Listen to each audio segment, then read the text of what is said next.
Pues bienvenidos a todos y buenas tardes. Soy Enrique Garrido, el coordinador académico del segundo Máster Internacional en Medicina del Sueño. Es para mí un placer daros la bienvenida a todos y a todas que estaréis ahora viéndonos en directo. Antes de empezar me gustaría presentaros a todos vosotros, a los participantes que podéis ver aquí. Tenemos al doctor Diego García Borreguero, que es neurólogo y psiquiatra y además es el director del programa Máster. Buenas tardes. Hola, buenas tardes. Buenas tardes. Tenemos también a la doctora Celia García, es neuróloga y coordinadora del programa también. Hola, ¿qué tal? Buenas tardes.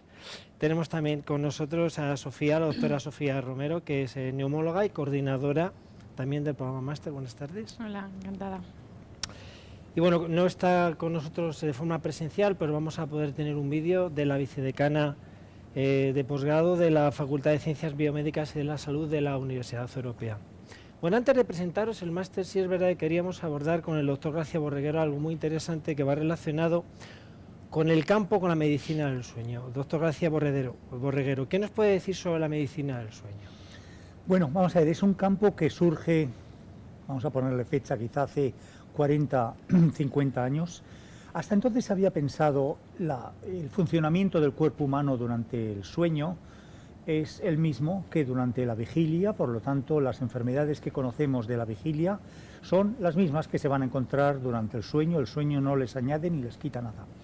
Venía a ser el pensamiento básico general, ¿no? Lo que pasa que cuando se empezó a investigar más las funciones del cerebro mientras duerme, se empezó a ver también que esto se traducía en enfermedades nuevas que no aparecían que tenían sus efectos sobre la vigilia, pero que se estaban produciendo durante el sueño.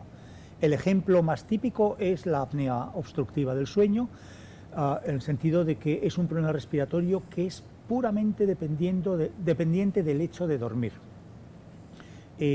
Bueno, esta fue la primera de las enfermedades. Alrededor de este tema fue desarrollándose el campo y se fueron viendo otro tipo de cuadros que podían intervenir en el sueño y ser además importantes epidemiológicamente. Actualmente es un campo que tiene hasta 89 enfermedades descritas, que va ampliándose de manera progresiva y que engloba diversas especialidades. El sueño no es de una especialidad en concreto, ni hay ninguna especialidad que cubra entero el sueño. Hay un sueño para neumólogos, hay un sueño para neurólogos, hay para psiquiatras, hay para dentistas. El número de especialidades que intervienen es realmente amplio, es en principio ilimitado. Y bueno, se ha convertido en algunos países en una subespecialidad, de tal manera que bueno, cuando estamos trabajando en el área del sueño, estamos muchas veces trabajando diversos especialistas alrededor del mismo paciente. Quizá una cosa importante que hay que mencionar es que en una clínica del sueño como la nuestra, hay momentos en los que nos sentimos internistas, hay momentos en los que nos sentimos neumólogos, hay momentos en los que nos sentimos neurólogos, hay momentos en los que nos sentimos psiquiatras, hay ratos en los que nos sentimos dentistas, y hay otros momentos en los que nos sentimos incluso psicólogos. Es divertido, es interesante, es seleccionador el estar pasando por tantas especialidades. Se le ha llamado a la medicina del sueño la medicina interna de la noche, y algo de razón tiene. Muchas gracias por compartir con nosotros esta visión tan holística, ¿no?, de lo que es la medicina del sueño. Bueno, si hablamos ahora del Máster Internacional de Medicina del Sueño, bueno, pues la primera pregunta, claro, tendría que ser un poco para el doctor García Malo, enfocada a, bueno, ¿cuáles son los objetivos de aprendizaje y por qué realmente se ha puesto en marcha este Máster Internacional de Medicina del Sueño?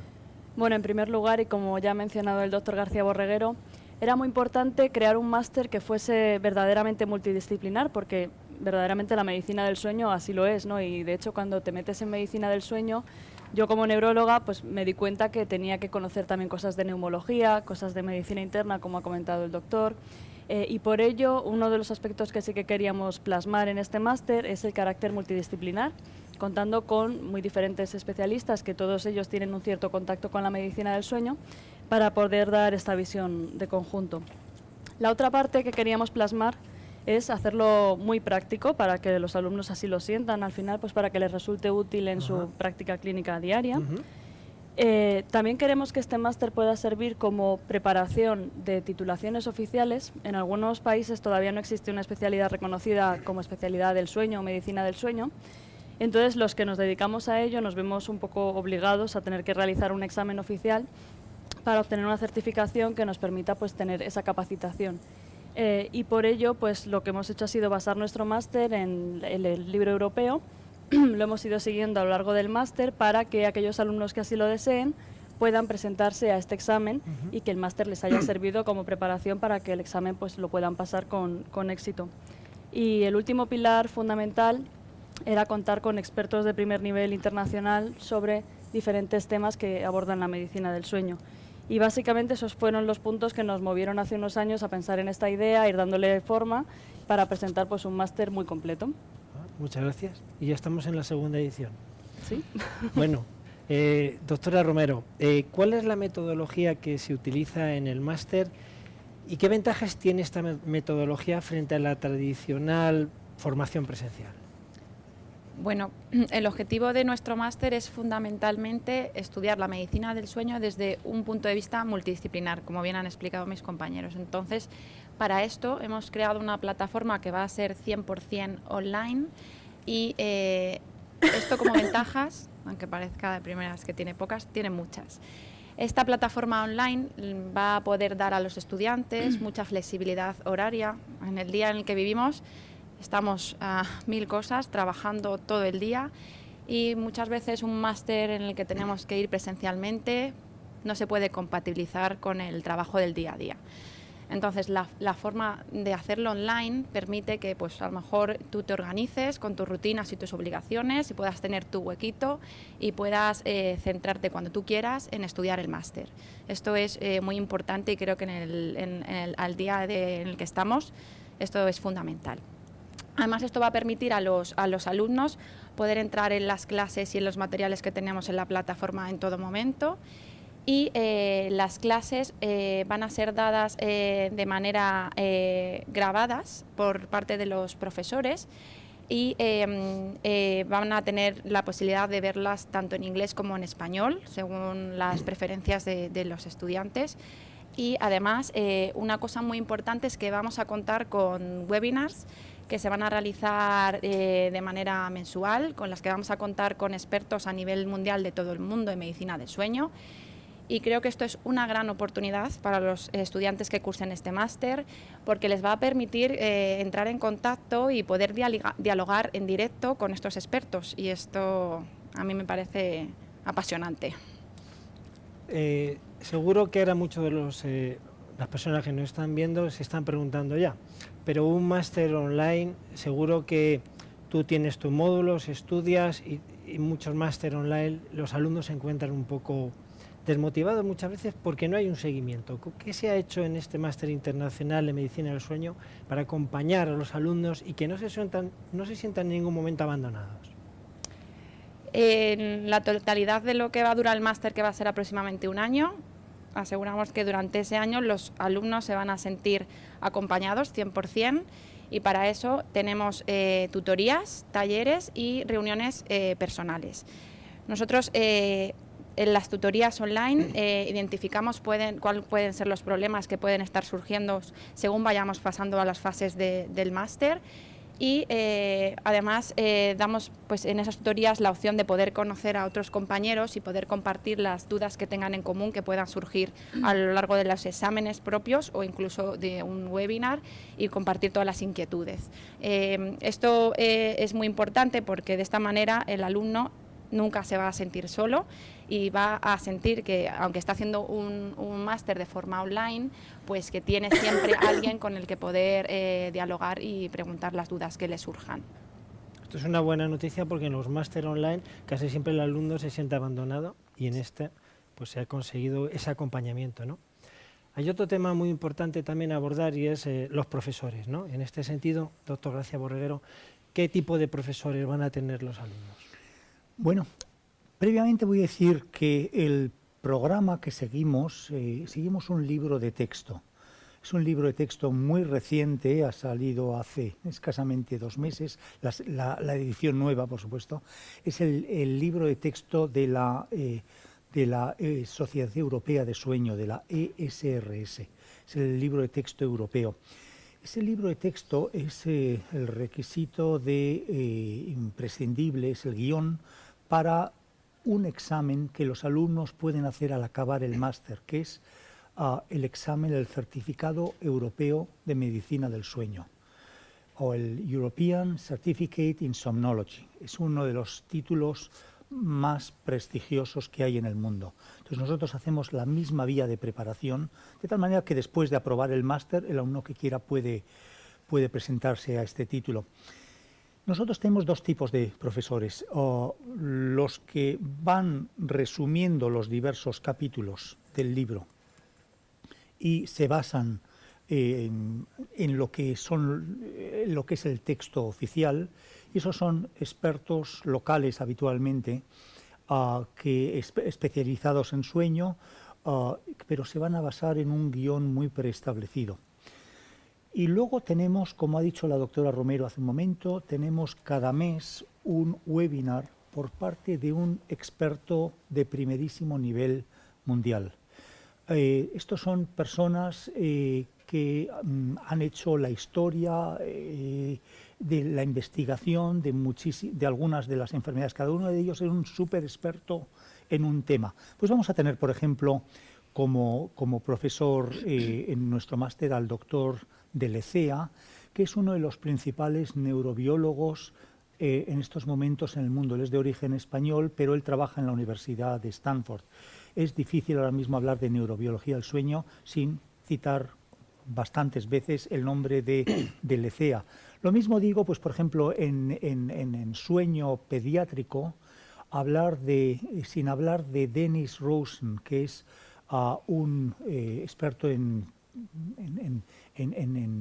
neumología pediátrica de la Universidad de Harvard. Cuando hablemos de narcolepsia, tendremos al doctor Lammers. Vuelvo a decir lo mismo, hablar de narcolepsia sin citar varias veces al doctor Lammers es difícil. O en trastornos del movimiento, la doctora Federica Provini de la Universidad de Bolonia, es la persona que más sabe en el mundo el tema, el de la Universidad de Oxford, el doctor Colin Espy. Cuando hablemos de trastornos respiratorios durante el sueño, estará con nosotros Ron Grunstein, es uno de los principales, casi voy a decir, popes mundiales en el área de apnea del sueño. Tendremos a Dirk Pevernacci, también hablando sobre apnea del sueño, de Bélgica, Manbir Bhatia, de Nueva Delhi. Dice, vamos a tener auténticos expertos dándonos sus impresiones sobre lo que es cada uno de los capítulos. Esto suena muy bien, doctor García Borreguero. Un lujo de profesores. De plantel, la verdad, yo pienso que sí. Porque además son webinars en vivo. Bueno, se pueden seguir en vivo, lo intentamos poner una hora en la que desde cualquier horario mundial, en algunos casos hay que hacer más un esfuerzo que en otro, pero bueno, desde cualquier sitio del mundo puedan seguirnos en vivo y los que lo hagan en vivo pueden interactuar con el profesor, conocerle, hacerle las preguntas que necesite, incluso luego mantener relación con él. La otra opción para los que estén trabajando o no puedan esa hora es ya verlo grabado. Perdemos la posibilidad de la interacción, pero al menos la vamos a ofrecer a todo el mundo. Muy bueno. Bueno, seguro que os estáis preguntando, bueno, y este Máster Internacional en Medicina del Sueño, ¿cómo se abordan estos temas? ¿Qué contenidos hay? ¿No? ¿Qué módulos? ¿Qué bloques? ¿Qué documentación? Bueno, doctor García Malo, ¿qué nos puede decir sobre esto? Bueno, hemos tratado de organizarlo de una manera que sea lo más lógica y lo más sencilla de seguir por parte de los alumnos. El primer módulo va a tratar sobre lo que es el sueño normal, la fisiología del sueño. En ese módulo también vamos a abordar cómo evaluar un paciente que viene a nuestra consulta y vamos a presentar las pruebas complementarias en las cuales nos basaremos para llegar al diagnóstico de estos pacientes. El módulo 2 es algo más extenso porque es en el cual se van a tratar todos los trastornos del sueño que pueden existir, yendo desde parasomnias, trastornos del movimiento durante el sueño, piernas inquietas, apnea del sueño, etc. Para ello vamos a seguir, como dijo el doctor García Borreguero, el libro europeo, que es actualmente pues, de los mejores que podemos tener, muy completo, actualizado además hace poquísimo. Y bueno, pues este va a ser el programa que vamos a ir siguiendo a lo largo del máster. Va a haber también una parte eminentemente práctica, que están incluidas estas prácticas dentro de los créditos que completan el máster. Para ello lo que haremos es presentar una serie de casos clínicos presentados por uno de nuestros profesores experto en ese tema, y el profesor irá a lo largo del caso clínico explicando pues, por qué se hizo esta prueba, cómo interpretarla, qué tratamiento se eligió, y así guiar un poco a los alumnos en lo que luego es realmente lo que acabas haciendo en tu consulta. También tenemos algunos talleres adicionales que podemos realizar en función de las necesidades que puedan tener nuestros alumnos. Y en el campus virtual tenemos una sección, un repositorio de artículos, en el cual vamos colgando artículos más o menos recientes o interesantes que pueden completar pues, la información que ya tienen los alumnos si quieren profundizar en un determinado tema. Muchas gracias. Bueno, hay una herramienta en el Máster Internacional Medicina del Sueño que tiene especial importancia y relevancia, aunque ya lo ha abordado el doctor García Borreguero, son los webinars en directo. Pero si queríamos aprovechar un poquito más, doctor García Borreguero, que abundara sobre realmente en qué consiste esta herramienta y qué valor le proporciona y le aporta al alumno. Bueno, tiene el valor de la experiencia. Una cosa es una persona que con un guión preestablecido, escrito por un experto, cierto, pero que sigue un guión preestablecido. Y otra cosa es la experiencia de primera mano de una persona que se ha dedicado toda su vida a este tema en concreto. Entonces, bueno, esa experiencia es realmente impagable, porque son personas que han pensado cualquiera de los aspectos de lo que están diciendo, lo han pensado de una manera, de otra, tal, y nos van a transmitir su visión de los temas. En los webinars les damos guión libre a los expertos, les decimos de qué tienen que hablar, pero el guión es totalmente libre. Van a decirnos lo que ellos consideren, les vamos a poder preguntar cualquier duda que tengamos sobre el tema, y el valor de la experiencia realmente es algo único entre ser enseñado por un libro y alguien que con mejor o peor técnica didáctica, esperamos que mejor, intentamos que sea la mejor posible, pero que está de alguna forma bueno, resumiendo algo, a ser explicado algo por quien lo creó, hay un mundo. Muchas gracias.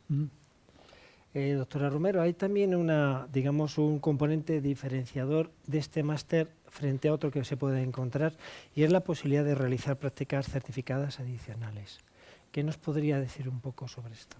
Efectivamente, tenemos esa opción. Todos los alumnos que estén inscritos en el máster y que quieran poder optar a prácticas o bien online o bien presencial, pues les vamos a dar esa posibilidad.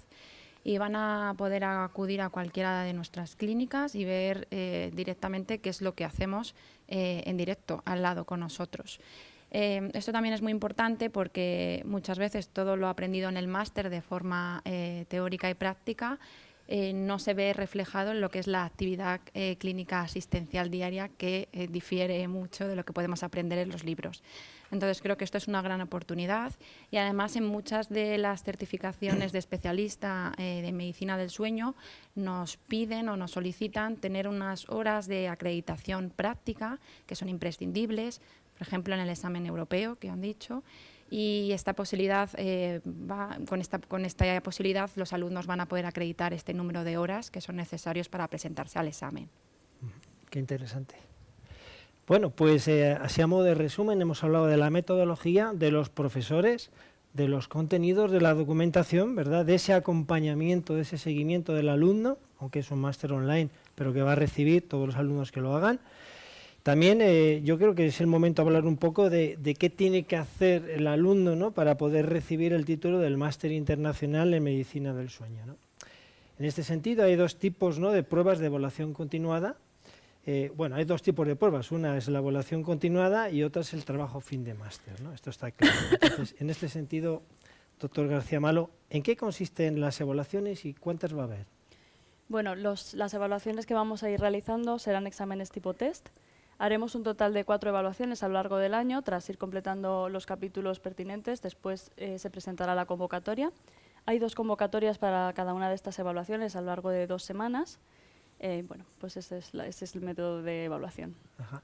Y sobre el trabajo fin de máster, ¿cuántos tienen que hacerlo? ¿Son en equipos, uno solo? ¿Hay un tutor? ¿Cómo funcionaría? Sí, al final del máster queremos que los alumnos pongan un poco en práctica lo que han aprendido, que desarrollen pues bien un trabajo de investigación o que hagan una revisión acerca de un tema acerca de medicina del sueño. Lo pueden realizar de manera grupal, lo cual es muy interesante, pues porque también les permite hacer una interacción entre ellos.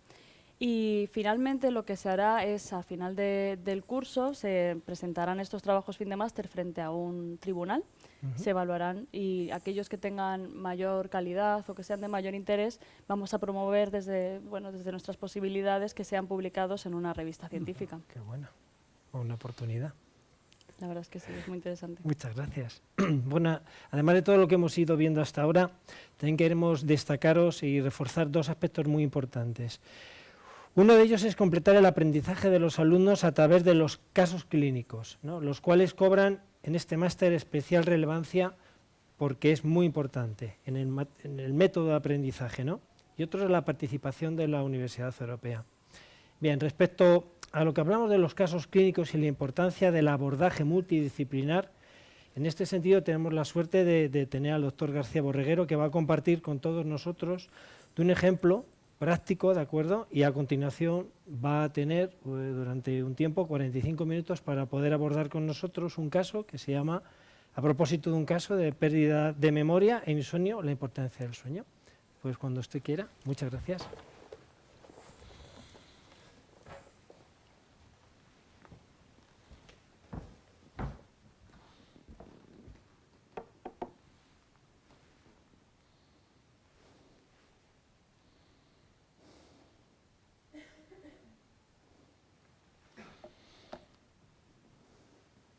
Bueno, muy bien. Este es un ejemplo del tipo de caso que vamos a presentar de manera repetida y a través del cual vamos a aprender durante el proceso, durante el programa del máster. Hay dos mensajes que quiero transmitir casi a priori a través de este caso. El primero de ellos es que el área del sueño es un área multidisciplinaria. Se mezclan enfermedades, las comorbilidades son muy frecuentes, se mezclan enfermedades de áreas diferentes y es importante entender cada una de estas enfermedades para ver cómo interaccionan entre sí. Este es el primer mensaje. El segundo es que incluso aquellos que no vayan a trabajar directamente como tal en medicina del sueño, el poseer conocimientos de este área supone un enriquecimiento para la práctica de su propia especialidad. El caso que voy a mostrar a continuación es un caso bien más propio de, podríamos decir, o de neurología o de psiquiatría, porque es un caso de pérdida de memoria, pero la práctica de la neurología o, en su caso, la práctica de la psiquiatría es diferente, esto no es más que un ejemplo, cuando se tienen conocimientos de medicina del sueño. Y por eso lo hemos titulado de esa manera. Es a propósito de un caso de pérdida de memoria y de sueño de mala calidad. La importancia de mirar el sueño. Bueno, vamos a ver. Esto es un caso que tuvimos en el Instituto del Sueño en Madrid hace relativamente poco tiempo. Era un paciente de 59 años que viene a la consulta. Él se queja de dormir mal. Vamos a dejarlo todavía en dormir mal, de sueño de mala calidad y incipiente pérdida de memoria. El paciente de siempre ha roncado y también nos comenta en la primera consulta que hace 5 años fue diagnosticado de apnea del sueño.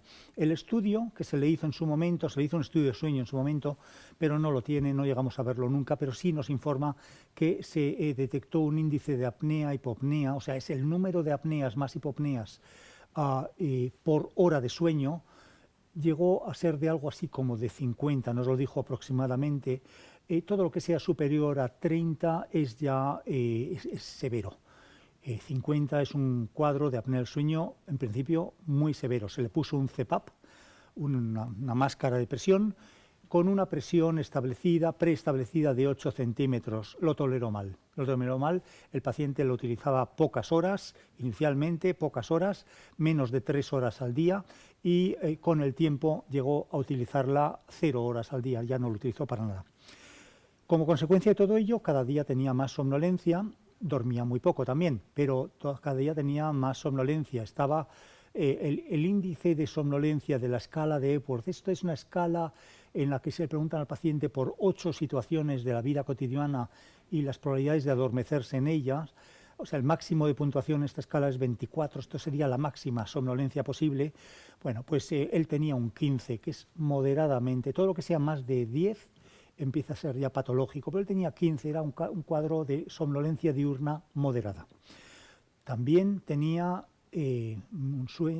una cierta inquietud motora y había sido prediagnosticado de síndrome de piernas inquietas. Sus horarios eran irse a la cama entre las 12:30 y la 1, dormirse muy rápido, en unos 10 minutos, y despertarse ya al cabo de media hora, y el resto de la noche era un dormirse, despertarse, dormirse, toda la noche con un sueño muy fragmentado hasta las 7 de la mañana. Él estimaba que no llegaba a dormir 3 horas, esa era su estimación subjetiva. Bueno, en cuanto a ¿qué otras enfermedades tenía este paciente? Bueno, tenía una obesidad con índice de masa corporal de 32, 32,7, casi 33. Se le había realizado por este motivo un bypass gástrico en el 2005. Estaba diagnosticado de hipertensión arterial, de diabetes mellitus tipo 2, de dislipemia y tenía enfermedad isquémica coronaria.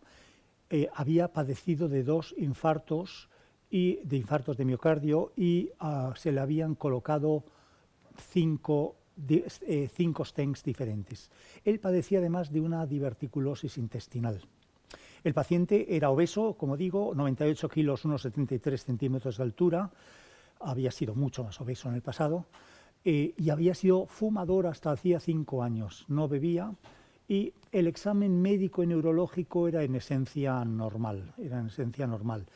Vemos ya de aquí que tenemos los siguientes factores de riesgo cardiovascular: obesidad, hipertensión arterial, diabetes, dislipemia, la enfermedad coronaria y el tabaco, y el consumo y el haber sido fumador en el pasado.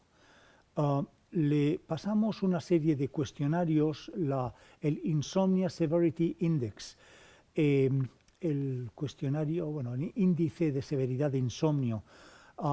Él tenía un 24 bajo medicación, 24/28. Quiere decir que tenía un cuadro de insomnio muy severo. En la escala Hamilton de depresión tenía un 11/52, esto es ya patológico, pero depresión muy leve. En la escala de Epworth, que es la que he comentado hace un momento, tenía un 15, o sea, somnolencia diurna leve, y luego tenía en la escala de piernas inquietas, donde el máximo es 40, él tenía un 31. Tenía un síndrome de piernas inquietas bastante severo, bastante severo. Como medicamentos, estaba tomando pramipexol en una dosis de 1,5 miligramos al día. Esto es mucho, para piernas inquietas es ya mucho. Estamos ya al límite de lo que podemos darle. También tomaba clonazepam, 2 miligramos, este es el hipnótico al que me refería antes, que de alguna forma le atonta por la noche y supuestamente le debería estar haciendo dormir, tampoco lo está haciendo. Y luego ya como otros medicamentos están el amlodipino, hidroclorotiazida, un diurético, la vildagliptina, liraglutide, pitavastatina como antilipemiante, ezetimibe, que también como antilipemiante, ácido acetilsalicílico. Para las piernas inquietas estaba, como digo, tomando actualmente pramipexol, 1,5, 1,5 miligramos, clonazepam, y en el pasado había intentado ropinirol en dosis de hasta 4 miligramos, que es el máximo, había llegado al máximo de ropinirol. Rotigotina, los parches, había llegado hasta 4 miligramos, el máximo también de rotigotina. Bueno, ¿qué nos cuenta el paciente? ¿Qué sabemos sobre las piernas inquietas? Bueno, él refería desde hacía años un disconfort, unas molestias en la parte distal, la parte más baja de las piernas, con una necesidad de movimiento a la hora de dormir y durante la noche. Había empezado todo ello muy distal y de manera bilateral en las dos piernas, pero con el tiempo se fue haciendo cada vez más proximal y llegó a ocupar toda la pierna. Los brazos y el tronco no habían sido afectados aún. Empezó el tratamiento en su día con ropinirol 0,5 miligramos. Le fue muy bien, pero con el tiempo cada vez le fue menos bien. Y hubo que ir subiendo la dosis hasta en algún momento, hace unos años, haber llegado a 4 miligramos. Los síntomas habían ido empeorando a lo largo de los años. Vamos a quedarnos con este mensaje esencial. Últimamente, además, había estado notando ya que los síntomas inicialmente eran a partir de la hora de cenar. Él cenaba a las 9 en España. Bueno, pues con el tiempo fueron haciéndose cada vez más precoces y los síntomas empezaron a aparecer ya después de comer. Le ocupaban la mayor parte de la tarde. Vamos a ver, no teníamos datos del paciente, decidimos hacer un estudio para tener un diagnóstico de primera mano. No les voy a agobiar con datos, simplemente vamos a pasar un poco de puntillas sobre lo que es esta polisomnografía. En el máster tendrán clases a lo largo del máster de polisomnografía. No solamente aprenderán a poner electrodos, sino aprenderán a interpretar estudios de sueño y también aprenderán a interpretar los resultados de una manera clínica. Lo que el paciente tuvo fue, durmió 224 minutos, que no llega a las 4 horas. Durmió el 63% del tiempo que le dimos. O sea, es una utilización del tiempo de sueño, esto le llamamos la eficacia del sueño, bastante baja. No llegó a las 4 horas. Se durmió, eso sí, muy rápido, en 1,5 minutos, y permaneció a lo largo de toda la noche 2 horas, sumando todos los tramos de vigilia, permaneció 2 horas adicionales en vigilia a lo largo de la noche. En cuanto a las diferentes fases del sueño, quédense de esto ya hablaremos en el máster largo y tendido, pero hay mucho sueño superficial y poco sueño profundo y muy poco sueño REM. Esto es de alguna forma una característica típica de lo que es el sueño fragmentado. Mucho sueño superficial, mucha vigilia, mucho estadio N1 y poco N3 y poco sueño REM. Vimos en el estudio dos cosas fundamentales. El paciente tenía unas, vamos a llamarlos, sacudidas con las piernas que se producían mientras dormía en una frecuencia de 23,5 cada hora, y durante la vigilia aumentaban incluso a 52 cada hora.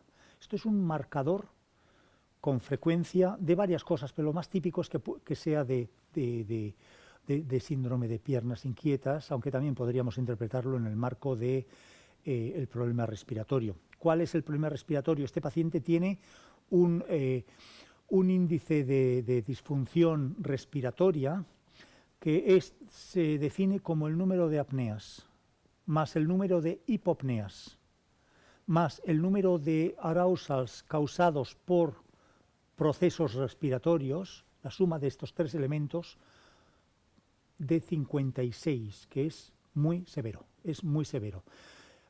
no veíamos mucho cambio entre la posición de supino y la posición de decúbito lateral. Hay ocasiones en que estos problemas se producen exclusivamente en el decúbito supino.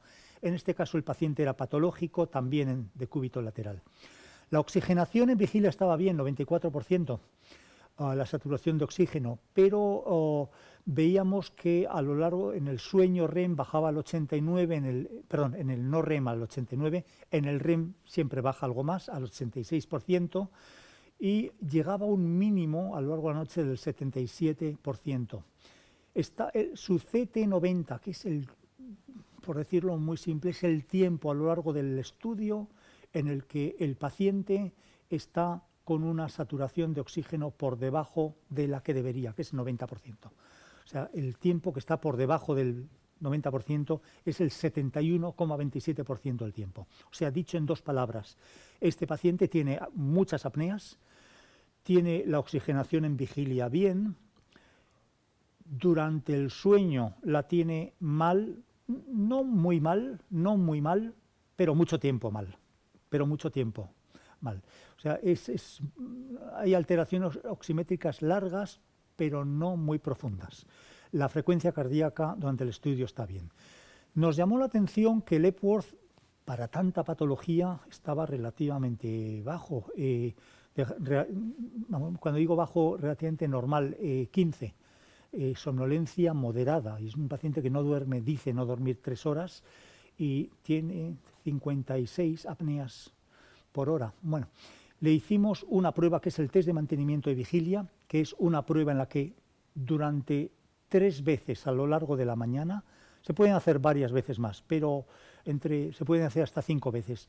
Aquí lo hicimos 3 veces, le ponemos durante 40 minutos en una habitación a oscuras, le sentamos cómodamente, le decimos que esté quieto, le ponemos electrodos de electroencefalograma y le damos las siguientes instrucciones: sin moverse, sin ruido ambiental, sin estimulación lumínica, estando quieto, intente no dormirse, a ver cuánto tiempo lo mantiene.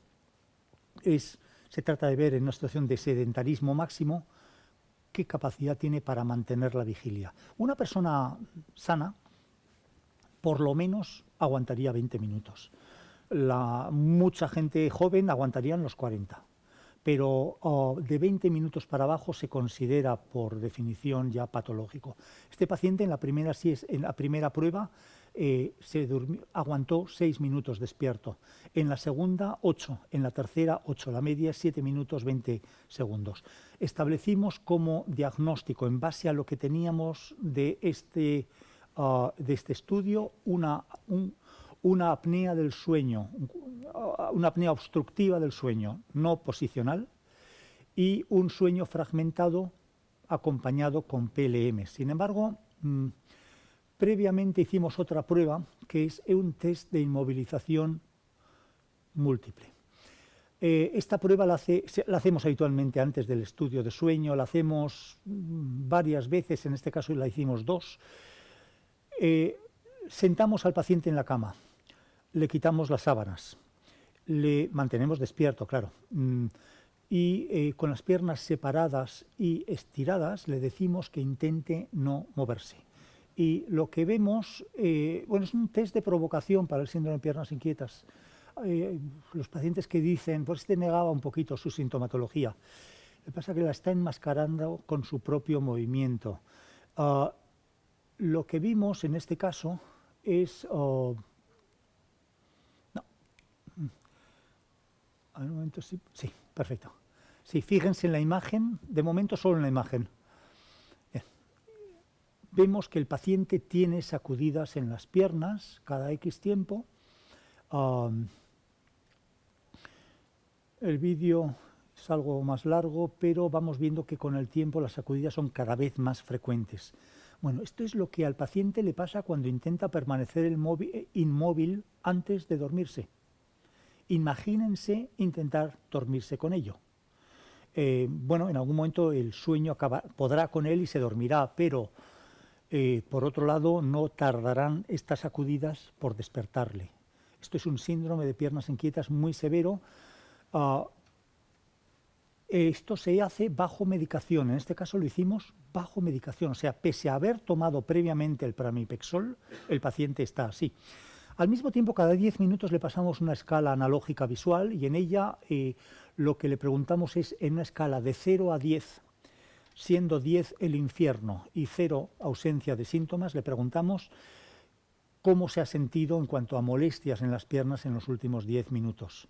Y lo que vemos es que el paciente comienza con un 1, a los 20 minutos está con un 2, a los 33, luego 5, 5, 5. Es decir, cuanto más tiempo permanece inmóvil, más molestias tiene en las piernas. En la siguiente siesta empieza con un 0, pero enseguida salta un 3, a un 4, 5, 5, 7. La suma total en la primera siesta había sido 21, en la segunda de 24.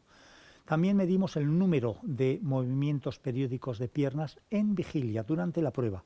La primera fueron 28 y en la segunda 33. Es un cuadro de piernas inquietas pese al tratamiento farmacológico. No, pero vamos a ver, no es pese al tratamiento farmacológico, es precisamente causado por. No es que el tratamiento farmacológico ya se vea impotente para controlar el cuadro, no. Es que es el causante. Y aquí lo que ocurre es algo muy típico en los pacientes que toman fármacos dopaminérgicos. Un fármaco dopaminérgico es el pramipexol, es un agonista dopaminérgico, que inicialmente alivian los síntomas. Bien, inicialmente alivian. Con el tiempo van aliviándolo cada vez menos, pero todavía algo. Y en algún momento llegan a ser no ya aliviadores de síntomas, sino lo contrario, exacerbadores de síntomas. Es decir, cuanto más alta la dosis, más empeorarán los síntomas, y cuanto más baja la dosis, menos empeorarán los síntomas. Y todo esto se debe a un cambio que producen en la fisiopatología de la enfermedad. Es algo muy típico de los agonistas dopaminérgicos, de pramipexol en particular. Los criterios de diagnóstico, esto es lo que llamamos el cuadro de aumento dopaminérgico. Es un aumento de síntomas iatrogénicamente inducido por un agonista dopaminérgico. Entonces se define como un empeoramiento generalizado de los síntomas de piernas inquietas con un inicio más anterior, con un inicio más precoz de los síntomas por la tarde, esto lo tenía él, una latencia de los síntomas una vez que comienza la inmovilización cada vez más corta, o sea, desde el momento que disminuye la actividad, el tiempo que tarda hasta que aparecen los primeros síntomas es cada vez menor en el proceso de la enfermedad. Un incremento generalizado de la intensidad de los síntomas. Los efectos terapéuticos cada vez tardan más en aparecer, y la expansión a los brazos, al tronco, al abdomen. Esto no lo tenía, aunque sí había habido ya una expansión a la parte proximal de la pierna. Pero en cualquier caso, aquí, y todo esto en el curso del tratamiento del síndrome de piernas inquietas con un dopaminérgico, claro. El paciente cumple los criterios de síndrome de aumento dopaminérgico. Hicimos un análisis de sangre y básicamente lo que vemos en él es que, voy a resumir los valores que tienen más importancia. La ferritina sérica está en 35 nanogramos por mililitro. Bien, los valores normales son de 18 a 300, está dentro del rango de la normalidad, pero está en la parte baja de la tabla. No está muy lejos de estar bajo. Recordemos que este paciente tiene dos posibles explicaciones para todo ello. Tiene una diverticulosis intestinal y tiene un bypass gástrico. La absorción del hierro dietético se ve dificultada por el bypass, y luego se produce una pérdida constante de sangre en base a esos divertículos. El otro parámetro que está aquí mal es la saturación de transferrina, que está en el 21%. Medimos en este caso la proteína C reactiva, porque la proteína C reactiva es un factor de inflamación. Entonces, cuando la proteína C reactiva está elevada, que no lo está en este caso,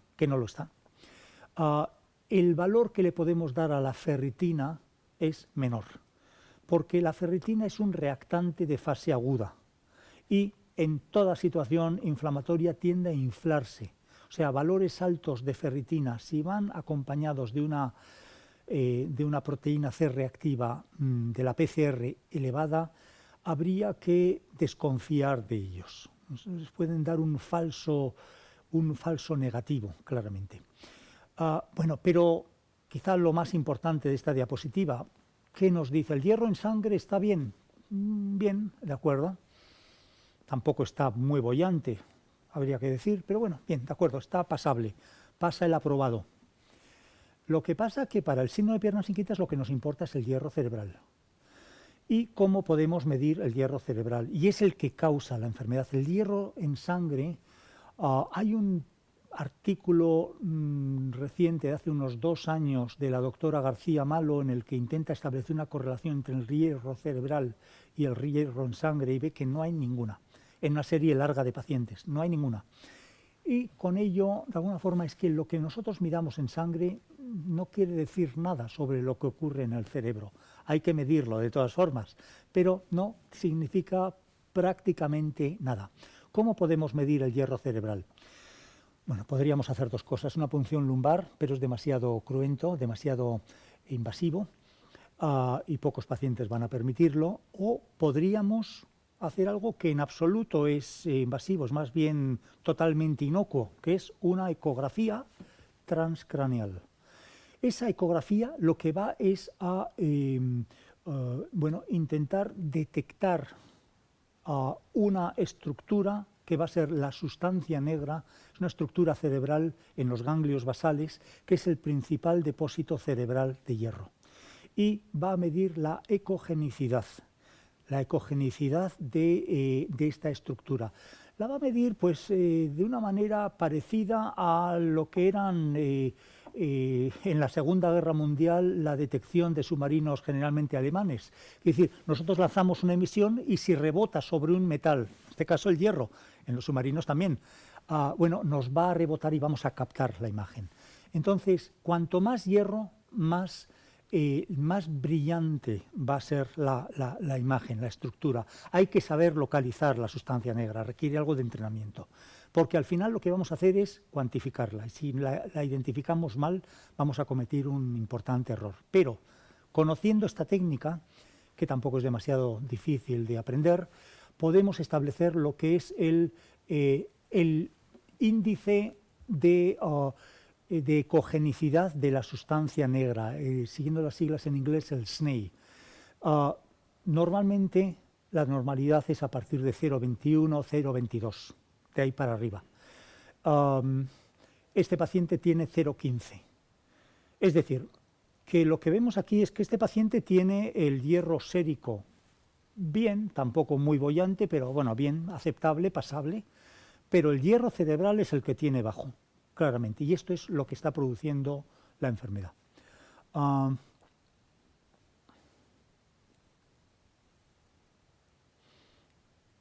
Siguiente. Ya. Bueno, el paciente tiene también unas quejas cognitivas, que tiene quejas de memoria. Pone cosas en sitios en la habitación, tiene 59 años, pone cosas en sitios donde cada vez más, si no las recuerda, tiene que estar utilizando notas y recordatorios de memoria para las cosas, todo se lo tiene que estar apuntando porque se le empieza a olvidar. Las familiares dicen que hay que repetirle las preguntas. El paciente se le olvidan citas y fechas. Hay que recordarle con frecuencia los nombres de familiares cercanos y de amigos, y tiene también problemas en la atención, en la concentración, tiene dificultades para seguir el texto cuando está leyendo, cosa que antes no lo tenía. Bueno, esto es un poco la pregunta aquí, ¿esto es normal? ¿Esto no es normal para la edad? ¿Esto qué quiere decir? Porque a mucha gente le pasa esto en cierta medida, pues a mí también, al otro también. La pregunta es si todo esto es normal para su edad.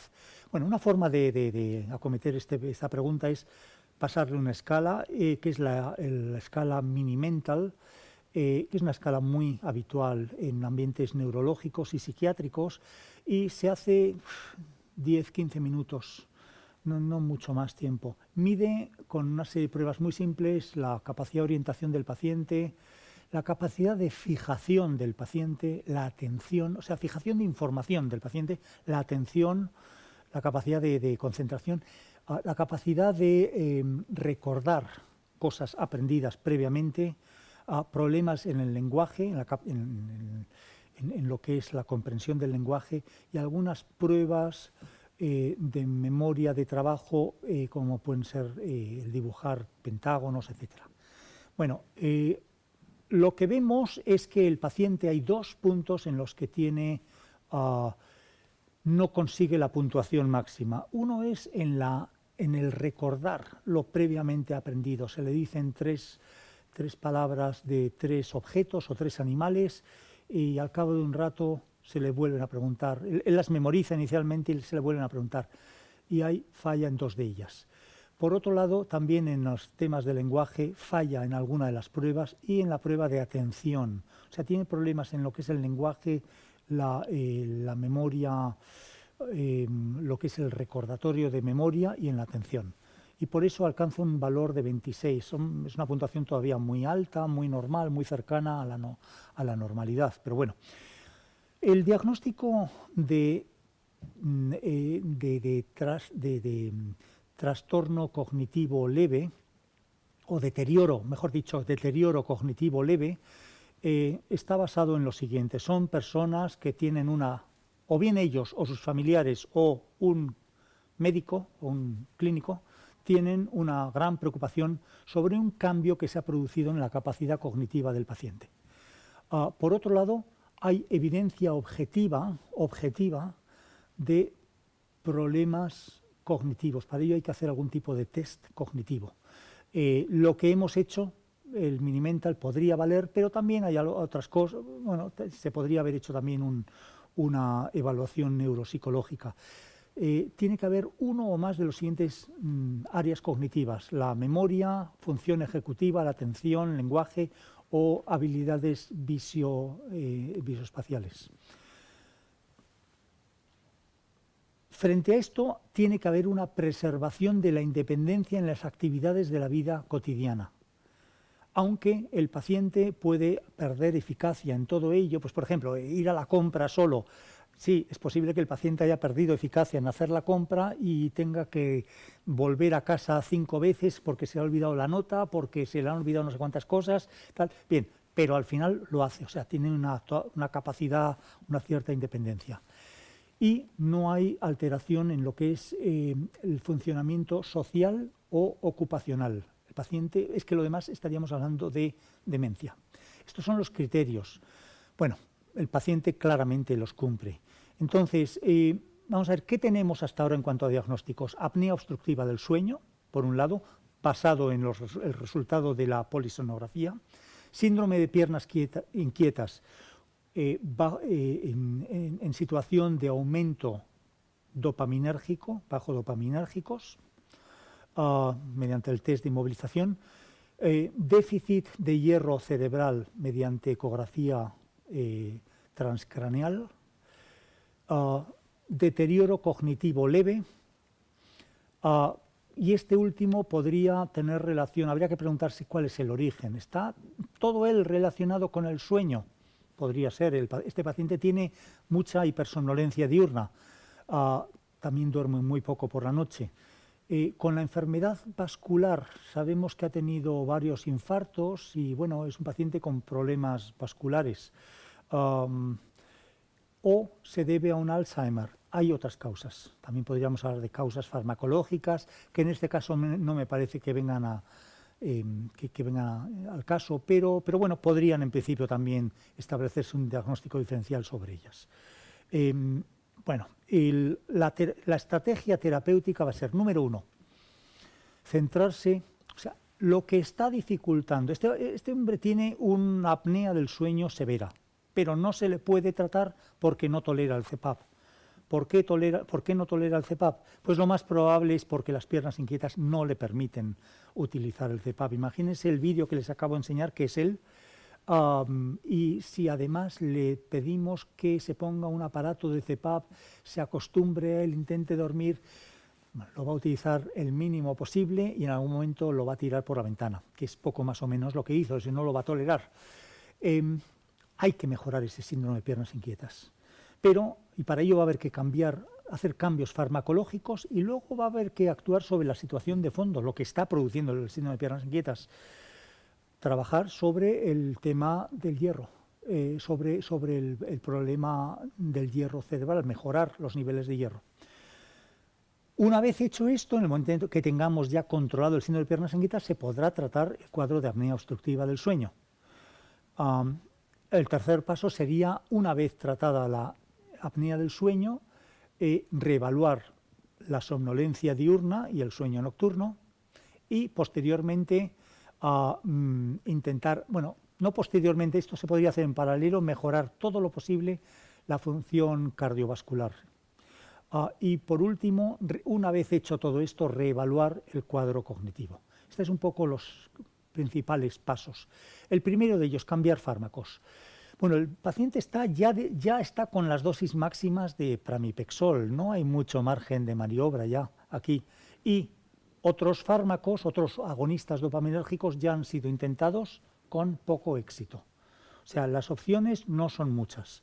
Por otro lado, cambiar a alfa-2 delta o dipiridamol, yo les doy pocas probabilidades. Desde luego, sustituirlo, le doy poquísimas probabilidades. Añadir alfa-2 delta puede que tenga alguna posibilidad un cierto tiempo, e incluso tengo ahí dudas de si esto hubiera funcionado o no.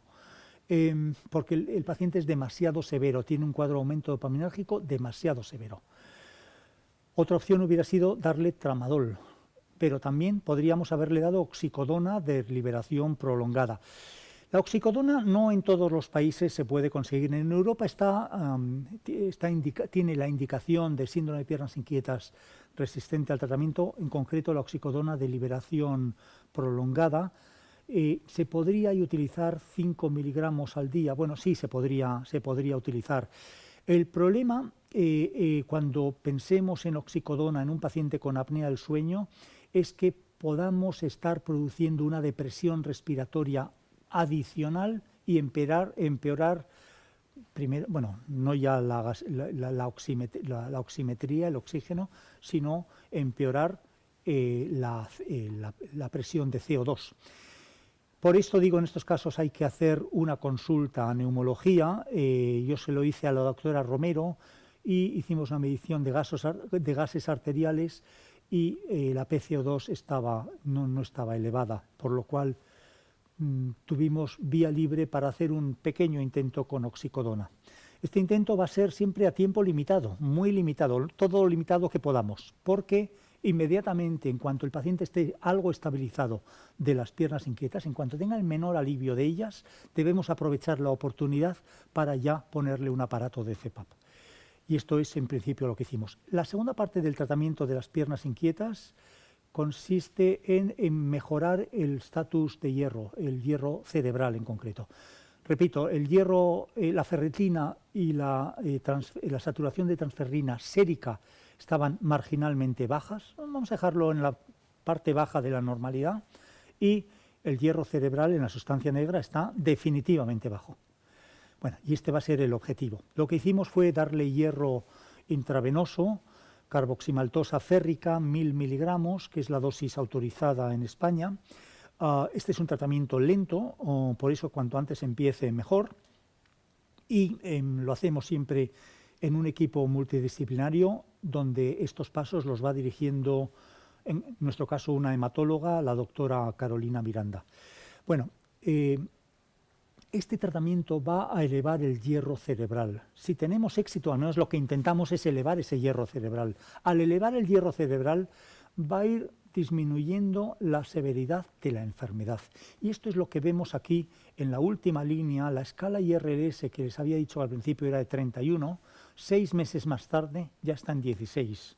De ser muy severo ha pasado a ser leve el cuadro de piernas inquietas. Al mismo tiempo vemos que la ferritina sérica ha subido de 35 a 410. Está un poquito por encima, pero esto es algo intencionado. Queremos que los niveles de ferritina sérica estén un cierto tiempo controladamente elevados, porque así vamos a conseguir.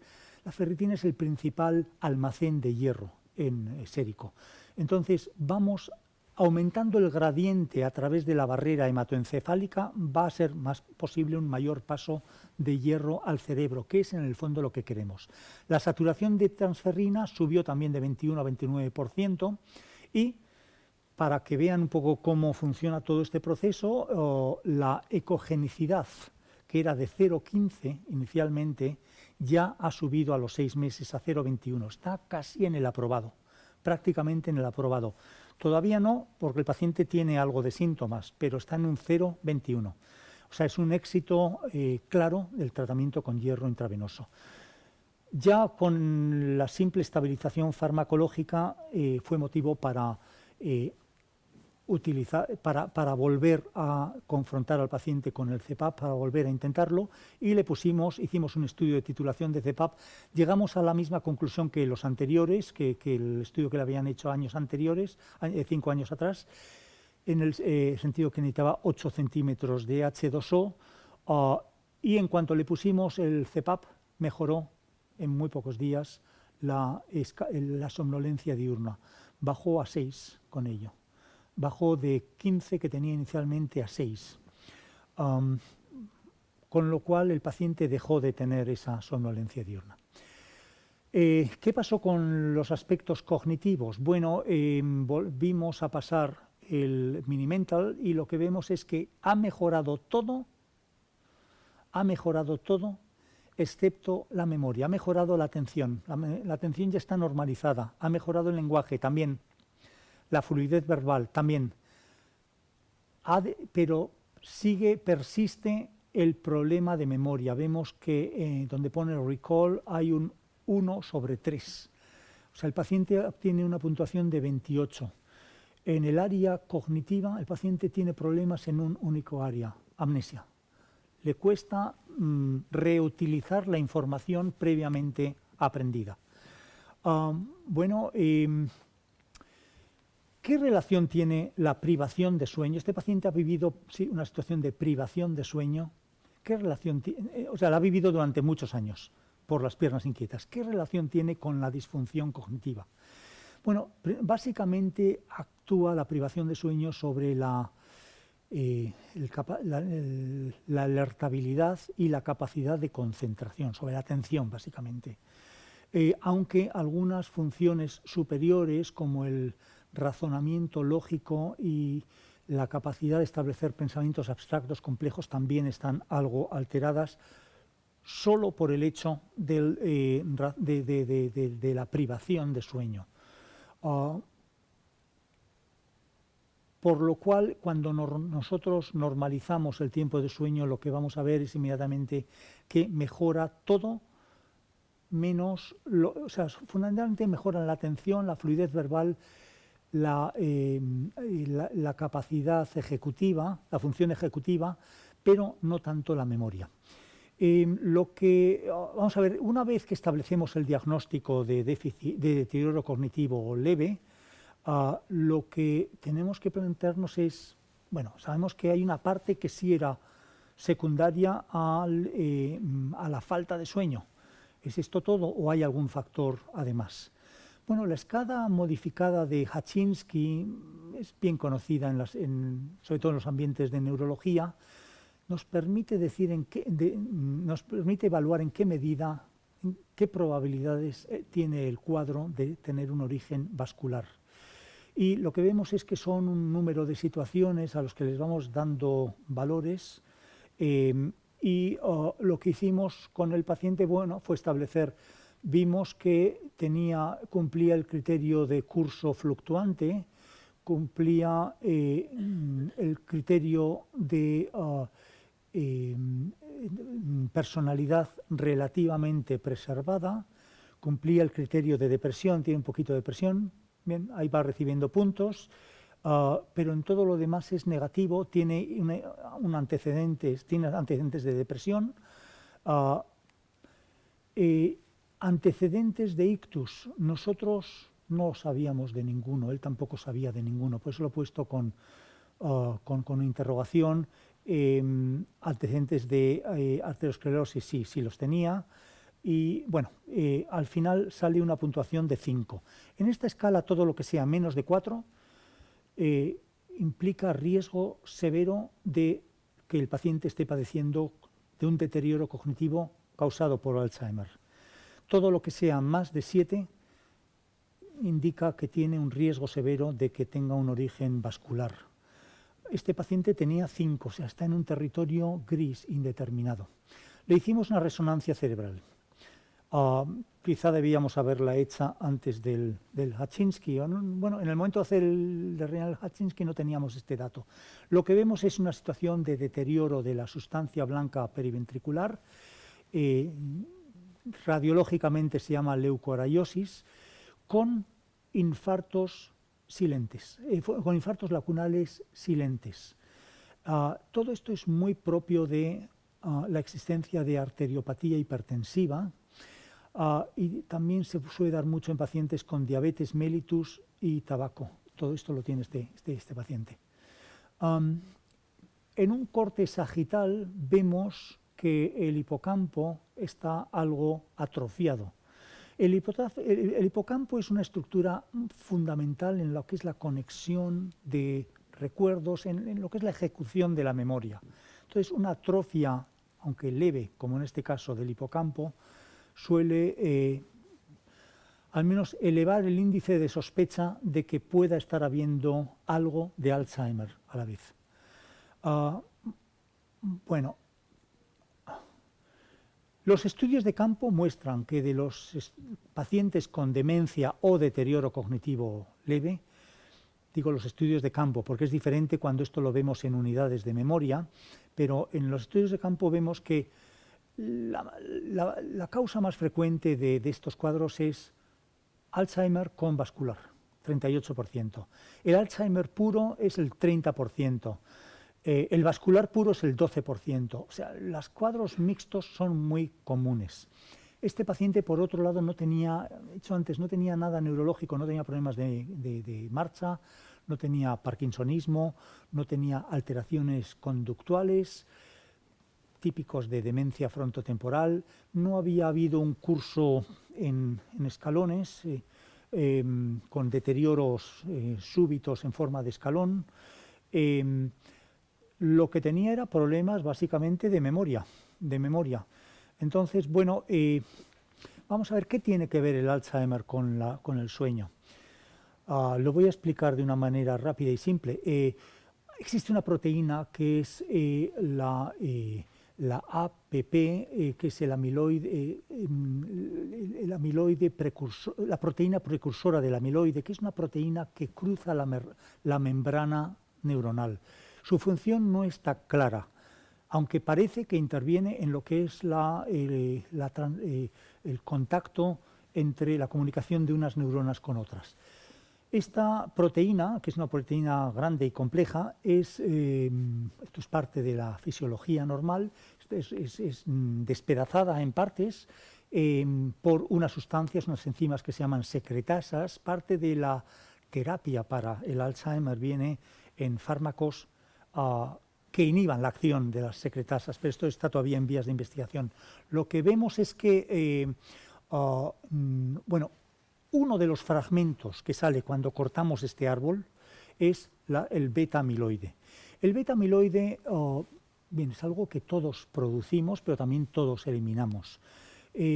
Normalmente, bueno, en el entorno propio de la enfermedad de Alzheimer, forma conglomerados que en algún momento llegan a crear placas insolubles. Esas placas acaban siendo tóxicas, neurotóxicas para la neurona y acaban matando la neurona. Y de hecho van pasando de una neurona a otra casi como si fuera algo infeccioso, poco más o menos. Entonces, la concentración, el concepto que quiero dejar claro aquí es que la concentración de beta-amiloide cerebral tiene mucho que ver con lo que es el proceso de toxicidad neuronal que está produciendo la neurodegeneración del Alzheimer. ¿Qué tiene que ver con el sueño? Bueno, el beta-amiloide tiene una ritmicidad circadiana, de tal manera que en las últimas horas del día, cuantas más horas llevamos ya despiertos, más elevados son los niveles en el líquido cefalorraquídeo, mientras que en el personas a las que sometemos a privación de sueño, cuanto mayor privación de sueño, mayor contenido de beta-amiloide. Y precisamente este beta-amiloide, donde más tiende a concentrarse, es en el hipocampo, produciendo síntomas de amnesia. Es importantísimo en el, poco casi para concluir, es importantísimo en el diagnóstico del Alzheimer hacerlo lo más precoz posible. Si esperamos a que el paciente tenga todos los síntomas, el diagnóstico en principio sigue siendo clínico, pero si esperamos a que tenga todos los síntomas y el tema esté claro y definido, bien, vamos a hacer un buen diagnóstico, pero ya va a ser tarde para tratar nada. El proceso de neurodegeneración, de muerte neuronal, se ha producido años antes. Entonces necesitamos algo que nos indique en personas que todavía funcionan cognitivamente muy normal, que la acumulación de beta-amiloides se está produciendo. Tenemos dos formas de hacerlo. O bien por punción lumbar, detectar el beta-amiloide en el líquido cefalorraquídeo, o utilizar una técnica que se llama el PET. Es un tipo de prueba de neuroimagen que va a cuantificar la cantidad de beta-amiloide y va a tener una buena correlación con la clínica. Existen diversos tipos de PET que directamente miden la cantidad de beta-amiloide en el cerebro, o también de otra proteína tóxica, que es el tau. Bueno, una técnica más reciente que es la utilización, he hablado de que podemos medirlo en líquido cefalorraquídeo, pero esto requiere una punción lumbar. Bueno, lo que podemos hacer desde hace no mucho tiempo es medirlo en plasma. ¿Qué relación tiene el beta-amiloide plasmático con el del líquido cefalorraquídeo? Pues bastante, como muestra la diapositiva. Ahí básicamente lo que medíamos es el cociente entre dos sustancias, beta-amiloide 42 con el 40. Si está bajo, si ese ratio es bajo, si ese índice es bajo, es señal de que se está produciendo una acumulación de beta-amiloide cerebral. Es señal de que va a haber un incremento de beta-amiloide en el líquido cefalorraquídeo. Lo mismo vemos con el tau. Pues lo que hicimos fue medirlo en plasma, medir el beta-amiloide en plasma, y lo que vimos es que el índice que nos dio fue de 0,46, que la flecha en la diapositiva señala, es una situación entre lo que es el deterioro cognitivo leve y lo que es ya la demencia de Alzheimer, lo cual quiere decir que las posibilidades de que en el líquido cefalorraquídeo también esté bajo son altas, y que las probabilidades de que el PET dé positivo son altas. Con el tau algo parecido. Ambos marcadores en sangre, que son tampoco demasiado caros de realizar, se pueden realizar de manera casi generalizada a parte de la población, y es una prueba que va a dar mucho juego en el futuro. Bueno, establecimos con ello el diagnóstico de un deterioro cognitivo de tipo mixto vascular Alzheimer. El tratamiento, ¿qué repercusiones tiene esto? ¿Qué hicimos en este caso? Bueno, es un paciente que lo tenemos todavía. ¿Se le pueden dar inhibidores de la colinesterasa? Sí, pero en el deterioro cognitivo leve su eficacia no se ha demostrado nunca. En el Alzheimer, en el mejor de los casos, es mínima. Pero en el deterioro cognitivo leve ni siquiera eso, no hay un solo estudio positivo. Lo que sí existe es un tratamiento emergente, que son los anticuerpos monoclonales, donde estos ya son anticuerpos de diseño que lo que van a hacer va a ser en el cerebro bloquear el beta-amiloide. Y el primero de ellos ha sido aprobado recientemente en Estados Unidos. No creo que tarde excesivamente alguno de ellos en ser aprobado en Europa, con lo cual estableceremos un primer frente de batalla terapéutica. Pero quizá lo más importante, tener en cuenta que aparte de los tratamientos del Alzheimer per se, bueno, tenemos que tratar los factores vasculares, es una demencia de origen mixto, y no olvidarnos del sueño, que este era el leitmotiv de la clase. El tratamiento con CPAP permite, por un lado, disminuir el deterioro cognitivo, lo vimos en el Mini-Mental tras realizar el CPAP, y también, por otro lado, extiende el tiempo de sueño. Produce un sueño de mayor calidad, con lo cual el sistema de limpieza, de recogida de basura neurotóxica va a funcionar mucho mejor.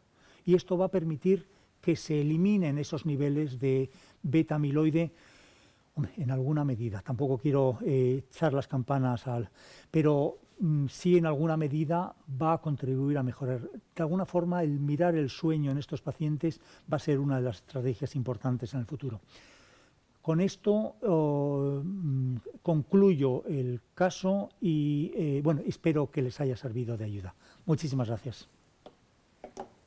Bueno, pues muchas gracias, doctor García Borreguero, por compartir con nosotros este interesante caso.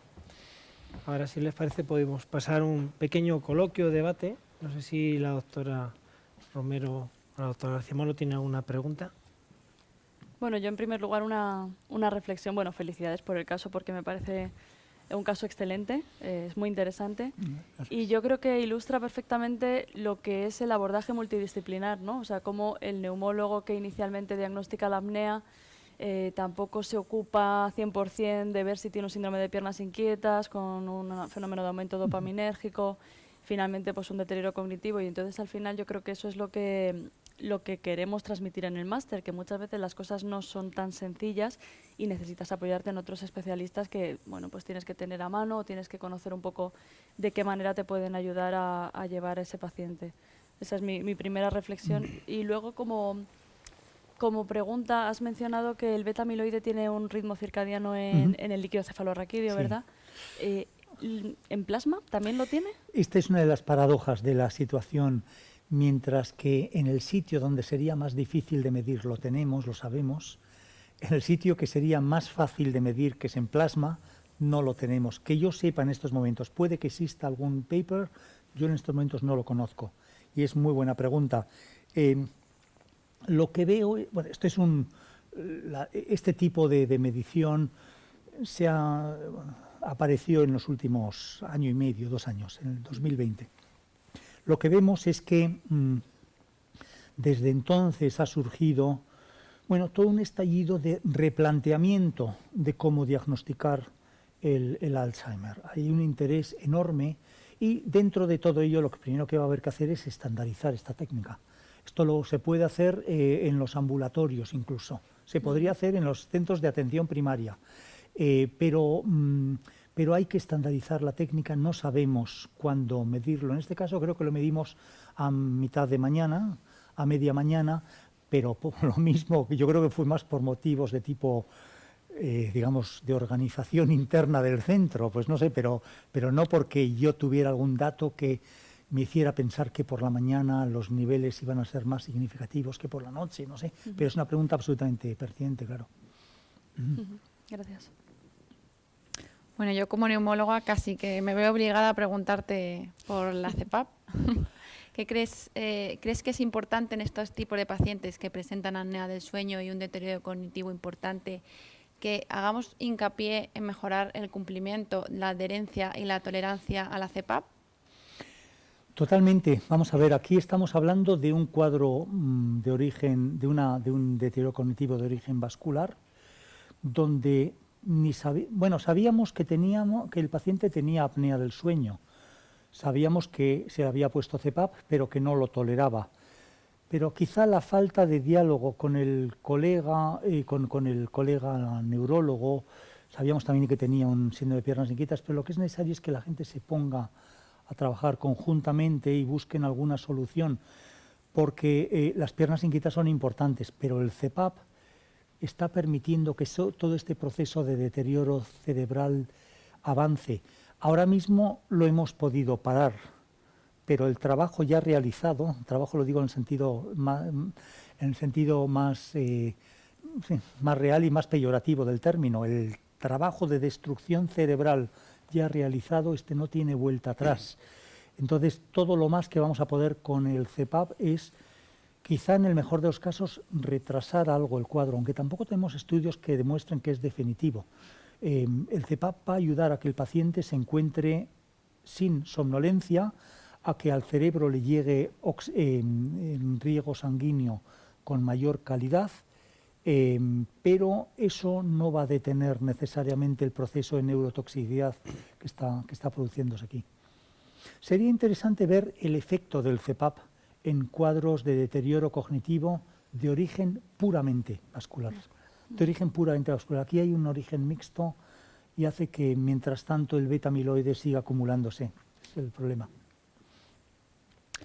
A mí me gustaría saber si sabes cuáles son realmente los mecanismos fisiopatológicos por los que la apnea del sueño pueden generar un deterioro cognitivo de este nivel. Sí, los dos principales van a ser la hipoxia intermitente. Este paciente estaba muchas horas por la noche con el oxígeno bajo, tampoco muy bajo, pero sí, de manera intermitente. La misma intermitencia del proceso produce una serie de cambios que alteran el riego cerebral de manera importante y deterioran mucho más o sea, aceleran el proceso de alguna manera. El otro es la misma fragmentación del sueño. Detrás de la fragmentación del sueño hay una activación, una sobreestimación, una sobreestimulación, una sobreactividad del sistema nervioso simpático. Y esta sobreactividad del sistema nervioso simpático tiene efectos sobre la tensión arterial y va facilitando la arteriopatía hipertensiva. Todo este proceso va empeorando, claro. Entonces, hay varias vías por las cuales la apnea del sueño, el estrés oxidativo también va a ser otra, claro. El estado proinflamatorio. Sí.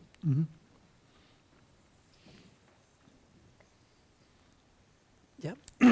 Muy bien, bueno, pues muchas gracias. Bueno, pues ya hemos visto todos los pilares o herramientas importantes en lo que es la metodología de aprendizaje de este máster, ¿no? El caso clínico.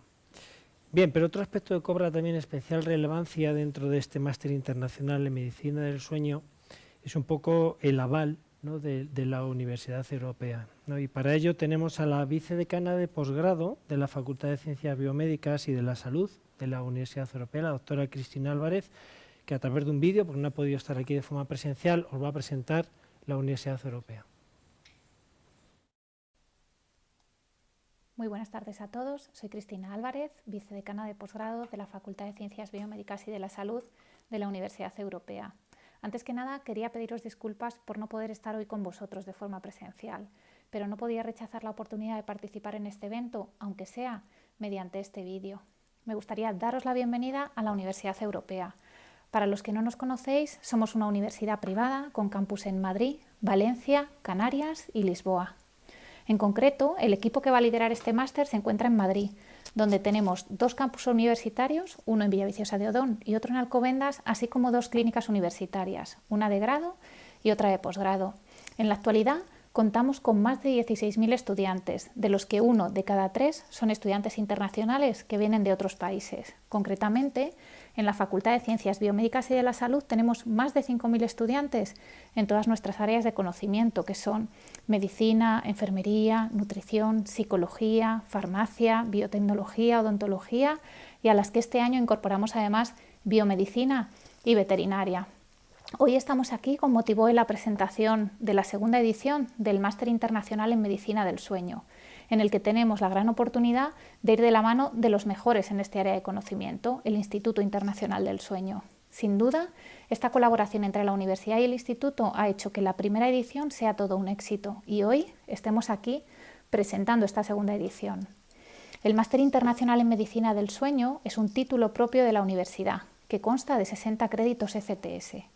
Y por traducir esto fuera del lenguaje académico, que siempre es un poco más complejo, me gustaría compartir algo de contexto sobre el Espacio Europeo de Educación Superior. Este espacio surgió ya en el año 1999, hace 20 años, mediante el proceso de Bolonia, que lo que pretendía era dar una mayor coherencia a los sistemas de educación superior en Europa.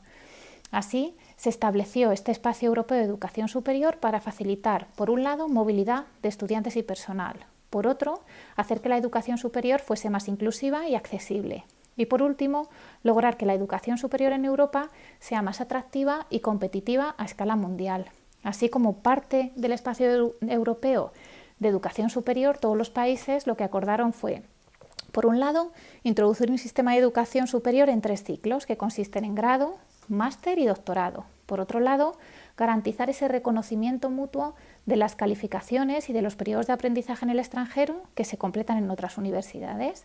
Y por último, aplicar un sistema de garantía de calidad que reforzase tanto la calidad como la pertinencia del aprendizaje y de la enseñanza. Muy importante dentro de este espacio europeo de educación superior es la herramienta que supone el Sistema Europeo de Transferencia y Acumulación de Créditos, que es lo que conocemos por sus siglas en inglés como ECTS. Esto es una herramienta del Espacio Europeo de Educación Superior que lo que hace es que las calificaciones y los cursos sean más transparentes. El ECTS hace posible que los créditos cursados en una institución de educación superior sean válidos para una titulación estudiada en otro centro similar o de similares características. Y así los créditos lo que representan es una formación que se basa, por un lado, en los resultados de aprendizaje y, por otro, en la carga de trabajo que estos suponen. Así, un crédito ECTS a lo que equivale a 25 horas de trabajo del estudiante, muy importante, de trabajo dentro y fuera del aula, es decir, que no se cuentan como horas de dedicación solo aquellas en las que el estudiante se encuentra en el aula, sino que computa toda la carga de trabajo que tiene fuera de ella. Todo este cálculo hace que un máster como en el que estamos, con 60 ECTS, equivalga aproximadamente a un año completo de trabajo. No me gustaría robaros mucho más tiempo porque creo que lo importante de hoy es la masterclass que tenéis. Espero que este pequeño contexto enfocado al lenguaje académico pues os pueda ser útil y os ayude a valorar la carga de trabajo del máster, y reitero la bienvenida a la Universidad Europea y el agradecimiento al Instituto Internacional del Sueño por su gran colaboración. Muchas gracias a todos. Bueno, pues muchas gracias, Cristina, por presentarnos la Universidad Europea. Bueno, como pueden ver, estamos ya finalizando un poco lo que ha sido la presentación de este segundo Máster Internacional en Medicina del Sueño, pero una última pregunta, doctor García Borreguero. Con todo lo que hemos ido viendo durante todo ese tiempo que hemos estado con las personas que nos están viendo, en conclusión, ¿por qué realizar este máster? Bueno, por todo lo dicho, para la persona que cree que el sueño le puede ayudar en el desempeño de su especialidad, de su trabajo como médico, bueno, esta es una forma perfecta de introducirse al tema, adquirir un nivel de conocimientos muy aceptable sobre todo lo que es el campo, recibir formación por parte de expertos, algunos de ellos expertos de primerísima fila mundial, y yo creo que con esto va a recibir una formación organizada, arreglada, va a recibir al final un título de la Universidad Europea y al mismo tiempo va a recibir una preparación que, si le pudiera interesar recibir un título también de alguna de las sociedades de mayor fama en el mundo, la europea de sueño, por ejemplo, bueno, pues también estaría preparado para ello. Yo creo que al médico, al profesional de la salud, este tipo de máster le da una información muy organizada sobre un área que normalmente en las facultades de medicina no estudiamos en absoluto y que tiene mucho que ver con lo que es el curso y las enfermedades que tienen los pacientes que realmente estamos viendo dentro de nuestra especialidad. Pues muchas gracias. No nos gustaría acabar esta presentación de esta segunda edición del máster si conocieran de primera mano, bueno, pues qué dicen los alumnos, ¿verdad?, que han estado realizando, que están realizando este primer máster, esta sería la segunda edición, la que estamos presentando, qué dicen ellos. Entonces hemos recogido sus testimonios en un pequeño vídeo a modo de prueba en el que van a compartir con todos ustedes sus opiniones.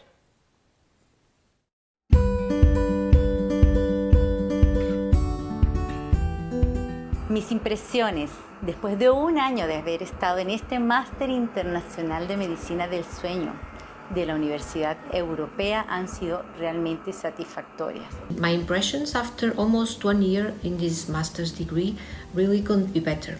Es un máster excelente que ofrece herramientas para el tratamiento de los pacientes. Nos ponen al día de las últimas novedades.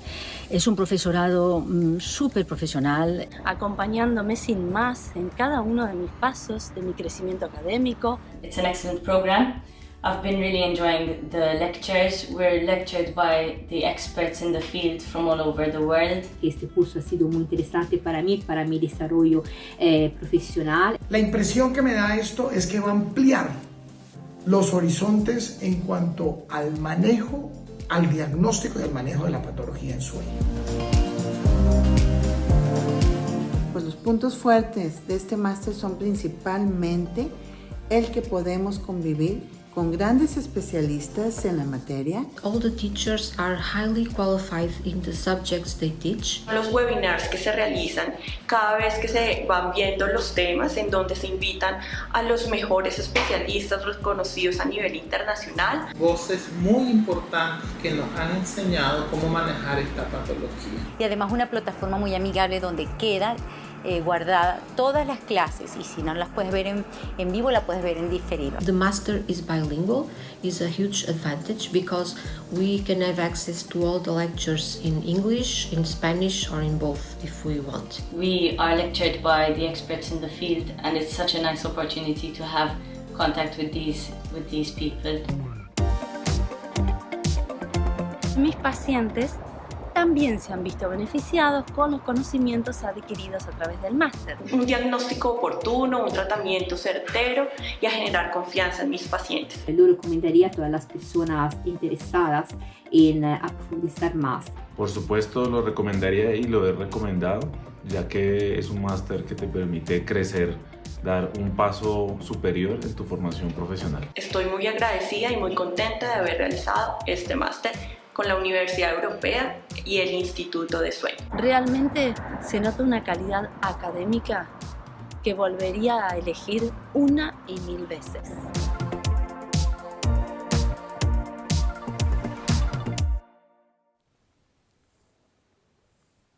Bueno, pues ahora sí estamos llegando al final de esta presentación del segundo máster, de la segunda edición del Máster Internacional en Medicina del Sueño, pero no nos despedimos sin dar las gracias al doctor García Borreguero, a la doctora Romero, a la doctora García Malo por estar aquí y a la doctora Cristina Álvarez, que no ha podido estar, y como no a todos ustedes que nos han seguido a través de los canales digitales y de YouTube, y que esperamos verles pronto. Muchas gracias.